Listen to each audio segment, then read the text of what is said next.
What's wrong? Your ring! Iron burns fairies. I'm sorry.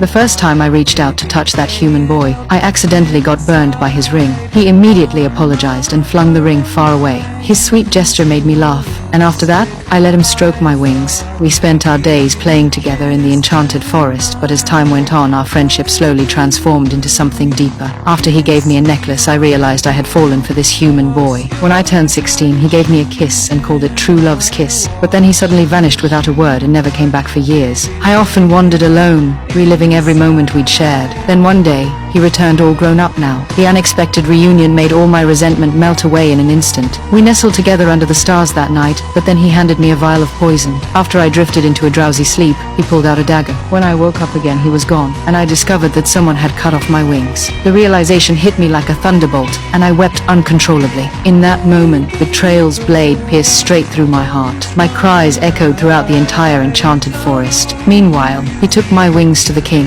and traded them for the throne and the princess's hand. Even without my wings, I didn't rush into revenge. I picked up a branch from the ground, transformed it into a staff, and used it to steady myself as I stumbled forward. My heart had turned to ash, and the once vibrant forest lost all its magic. The next day, I transformed a raven into human form. To be my spy, I needed to know why he'd been so heartless. By then, he'd already been crowned king and married the princess. When the raven brought me this news, any mercy left in my heart vanished completely. I turned dark, my rage soaring to the heavens. Though I'd lost my wings, the thirst for revenge multiplied my powers several times over. I stared into the distance, determined to make him feel the same despair and pain. One day, the raven brought news that the king and queen had a child and would soon hold a grand celebration. A grand celebration for a baby. How wonderful. When the day of the celebration arrived, everyone gathered at the palace. Even the little fairies came bearing blessings. That's when I descended upon them with overwhelming power. I showed up, uninvited. I really felt quite distressed at not receiving an invitation. You're not welcome here.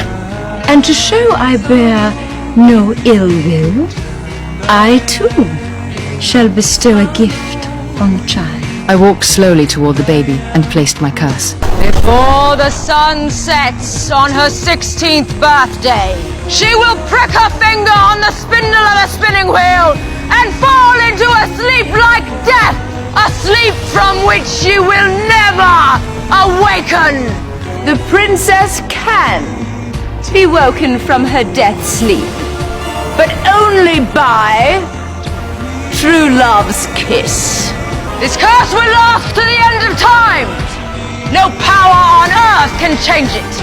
Afterward, the king ordered all spinning wheels to be confiscated and burned, locking them away forever in the castle's dungeon. Then he handed the princess over to 3 small fairies, instructing them to take her to a remote, hidden place and keep her safe until she'd passed her 16th birthday. But I learned of all this. I'd often drop by to frighten the little princess, though I always ended up making her laugh instead. I hate you. Be still.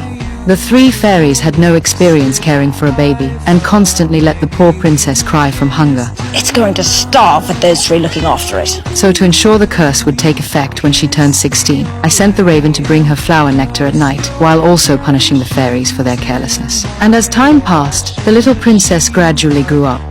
Hello. I don't like children. Up, up.